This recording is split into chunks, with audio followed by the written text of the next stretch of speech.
Hi, this is Shane Starr, and today I am responding to a request from one of my favorite commenters on my channel at Power Red Bull Typology.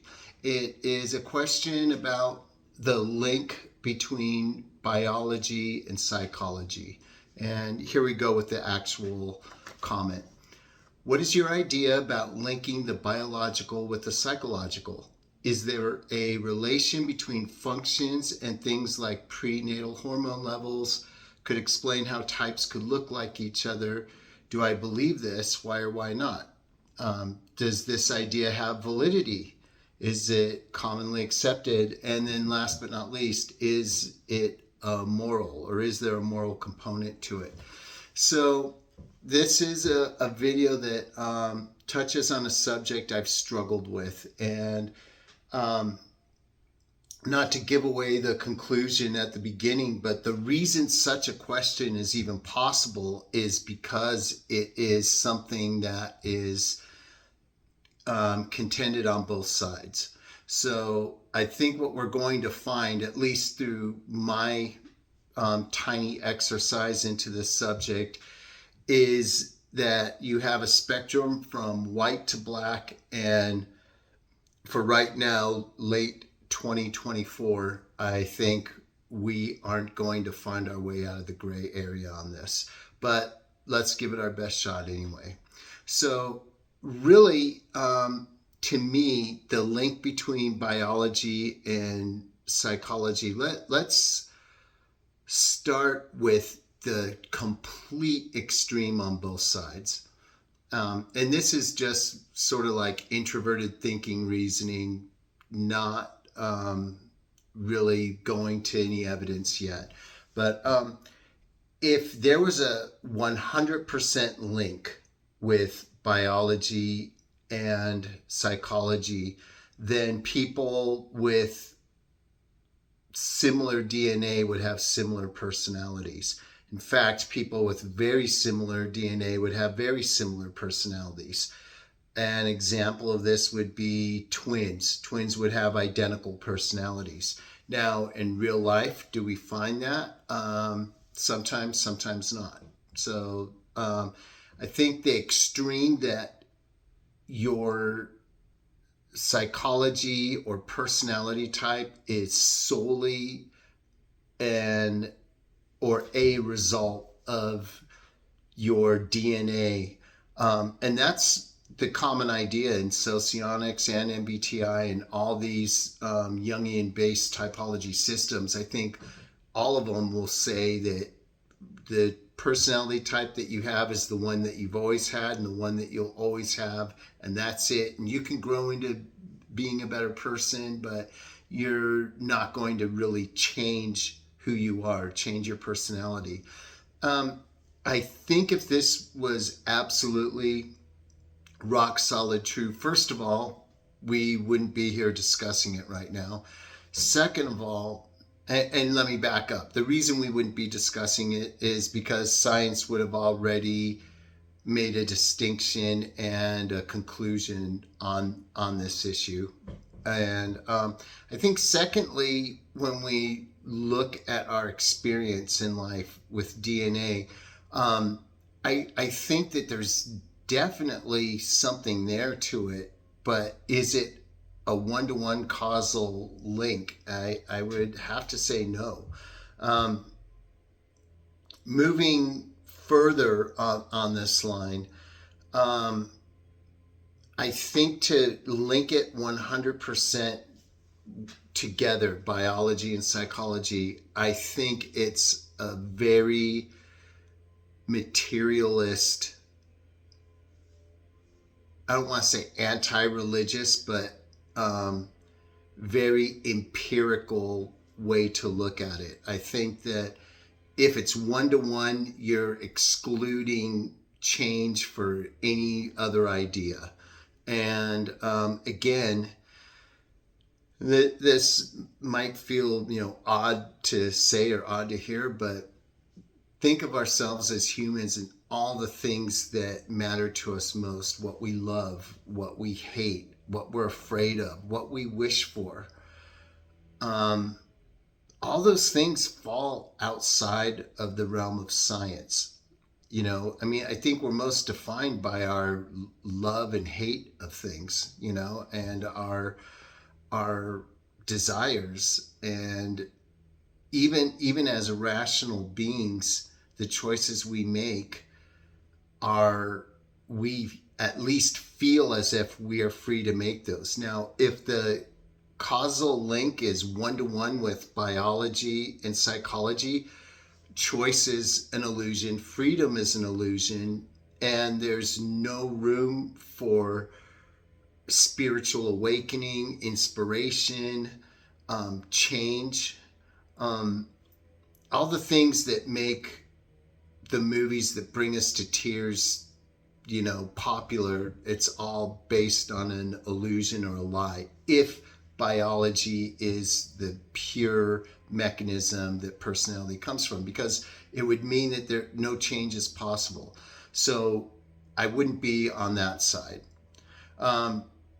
Looking at the other extreme, I think that one's almost easier to dismiss, and that is that there is no link between biology and psychology, because if that were the truth, there would be no such thing as personality types, because there would be as many different types as there are people. We wouldn't be able to categorize people into certain types. All of our categories for personality, extroversion, introversion, sensing, intuition, feeling, thinking, judging, perceiving, all of the ideas that create typology would be meaningless, because you could change from minute to minute, making what you were yesterday completely meaningless when you're typing yourself today. And I definitely wouldn't be on that side. If I was on that side, I've wasted a few years of my life on typology and making videos such as this and talking about things such as the cognitive functions. And so, is it black? No. Is it white? No. We're looking at something somewhere in the gray. On that line of thought, why are systems like socionics and MBTI considered pseudoscience? I have Wikipedia up on a little tablet here, and if you look under MBTI, you'll find a section called Accuracy and Validity, and I'll read here. Despite its popularity, it has been widely regarded as pseudoscience by the scientific community. Now, why? Going through all the disdainful claims, it's saying that first of all, there is some, but there's a lack of peer-reviewed scientific work that researches results that are retestable and re-verifiable. So to quote it, they say a study in 1996 by Gardner and Martinko concluded, it is clear that efforts to detect linkages between type preferences and managerial effectiveness has been disappointing. There's no definite conclusion regarding these relationships can be drawn. Furthermore, and this is the more important thing. So backing up, why did I read that first thing? The whole reason of typology is to, hey, what am I good at? What am I bad at? And according to the science, you can't even use typology for that, which I still disagree with to some extent. For the same reasons I'm not on one side of the debate. But you have to give, credit where it's due, as far as, or lack of credit where it's due in this case, and admit that there's not a scientific link that has been established. Little evidence for dichotomies, and this is something that I've brought up again and again in my channel. The 4 dichotomies section, like extroversion versus introversion.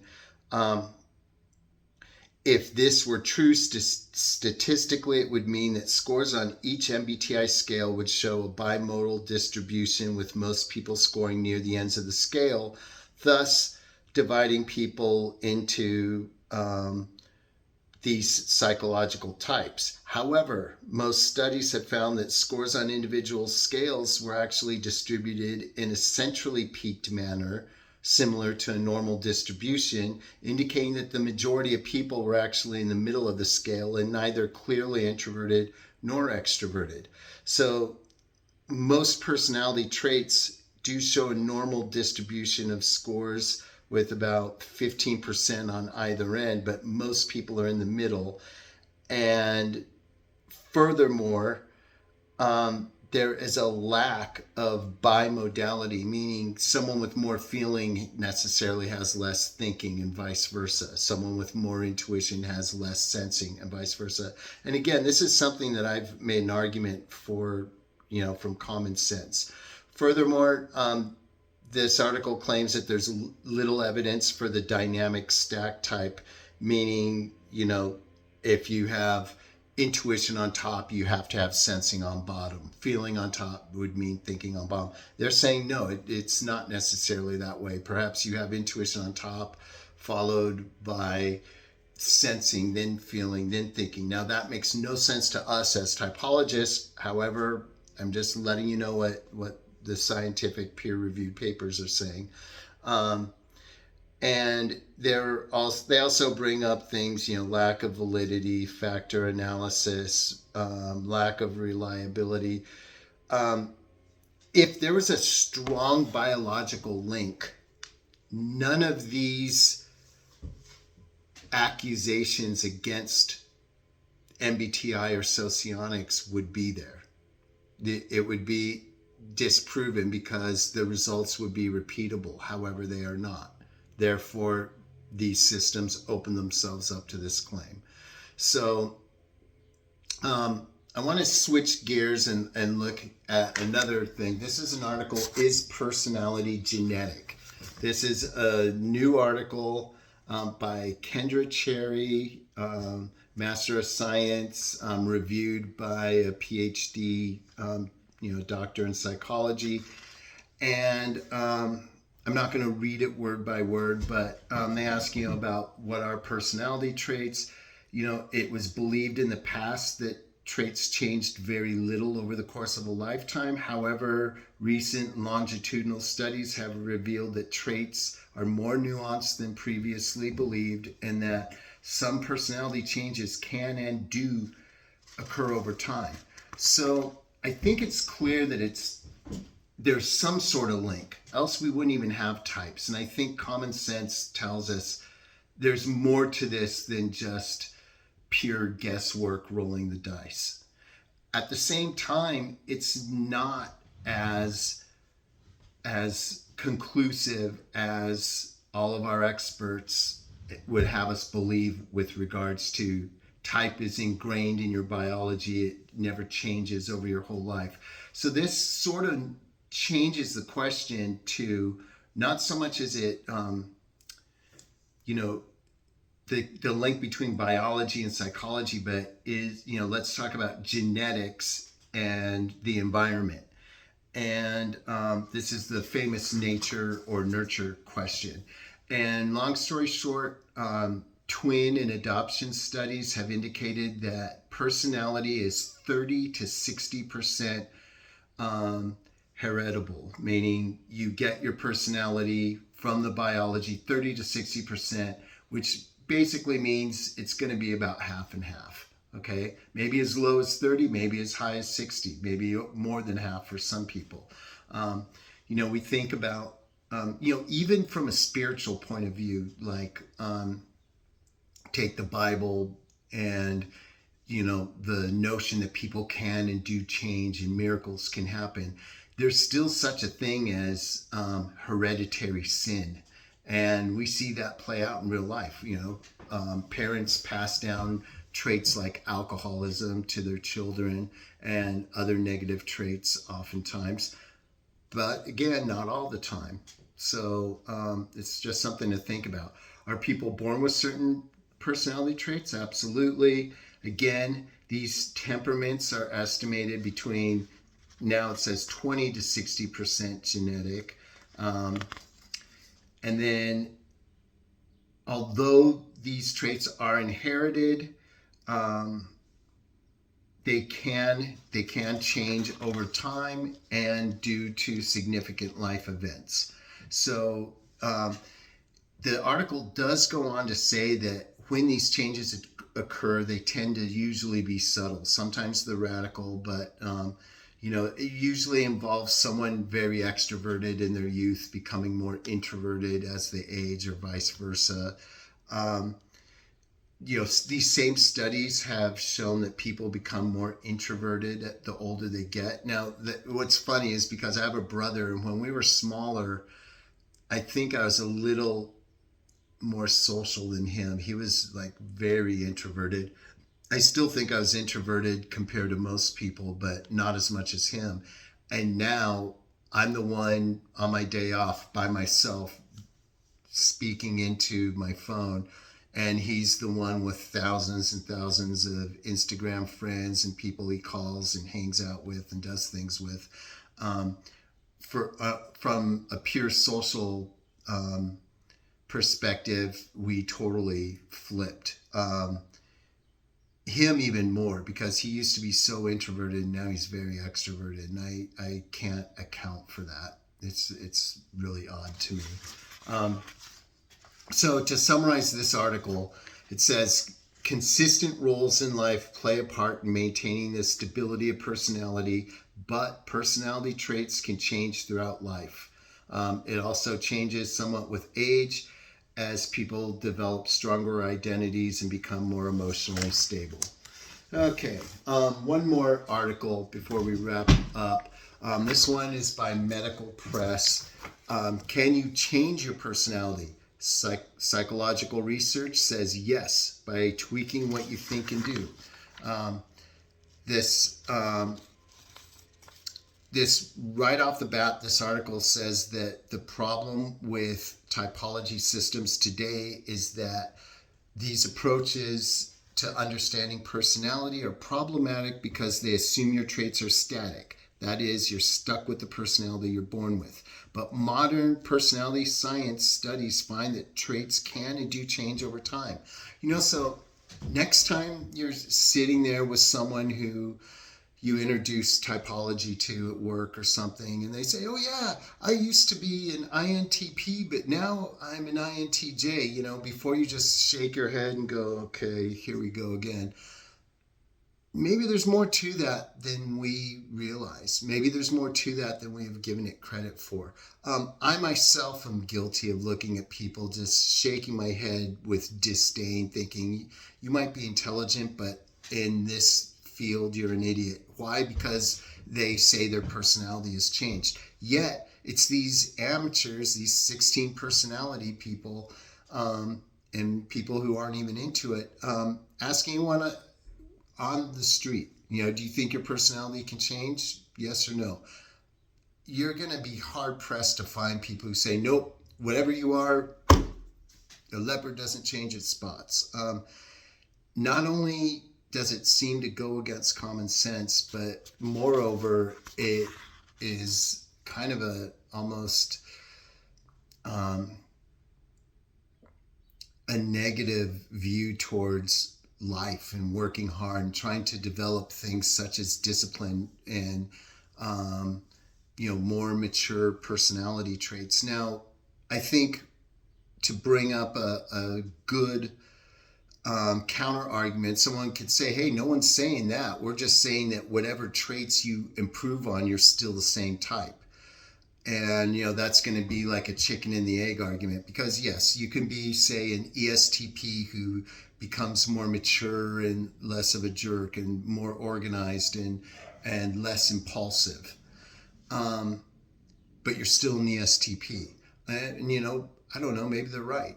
But someone could counter argue like, no, I think younger, that person was an ESTP, but as they've grown older, no one would type them as that now. Look at how they've changed. This person does A, B, and C, and at least from a traits perspective, you would have to admit that they've changed. So I think we still would say, according to a test, I think you can change. Now, to say personality is static means there's something in there that doesn't change.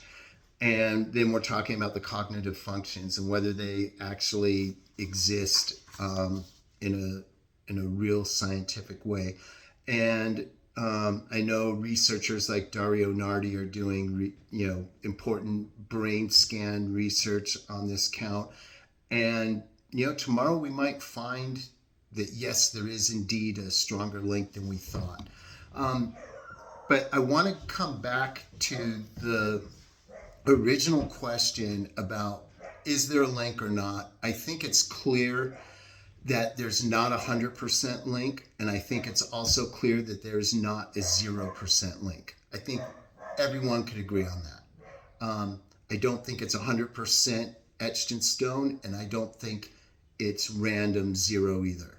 And where do I think it is? I do think it's about 50-50. Your personality comes from your DNA, which came from your parents, and I think half of it comes from your environment. If you get two people of the same personality type and have one grow up with a silver spoon in his or her mouth and the other put in a war-ridden country and community where they have to fight and battle, you're going to come out with two different people who will test differently and be tested differently by typologists if they get their personality type done. I want to close with a couple things, and that is, I want to bring up an example. A famous tennis player, Rafael Nadal, just retired, and he's one of the top three of all time, along with Roger Federer and now besides Federer, there's Novak Djokovic. But Rafael Nadal was great, the best on clay for sure. Now, little do people know, he's a left-handed tennis player.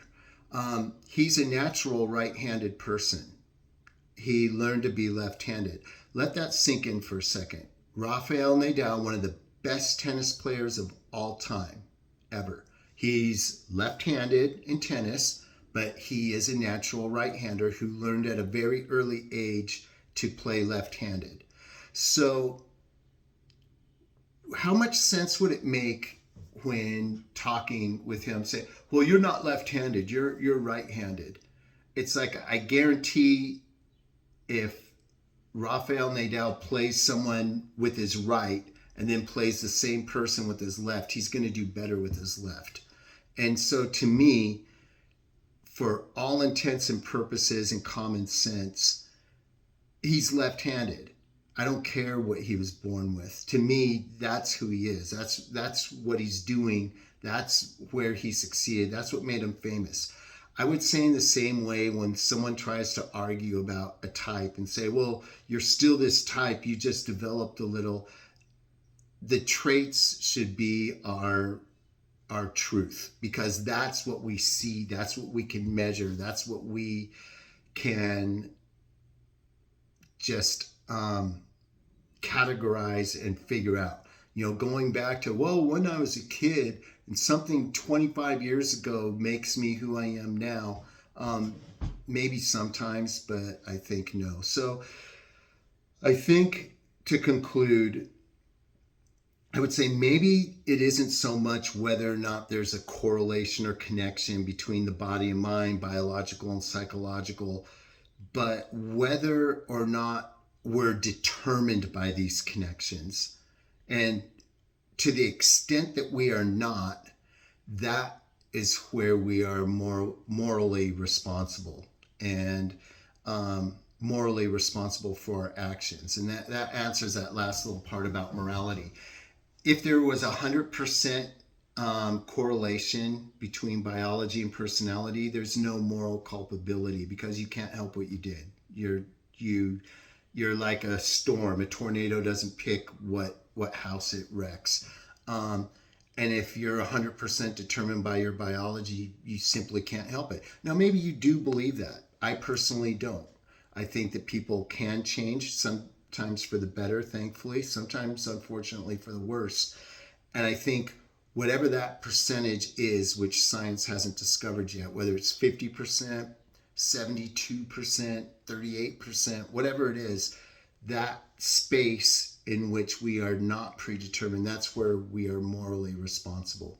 So I hope this video helps answer the question a little bit. I'm sure that the Power Red Bull typology person could probably do a better job on answering his own question than I can. But maybe we'll see. All right, that's all I have for today. Peace out.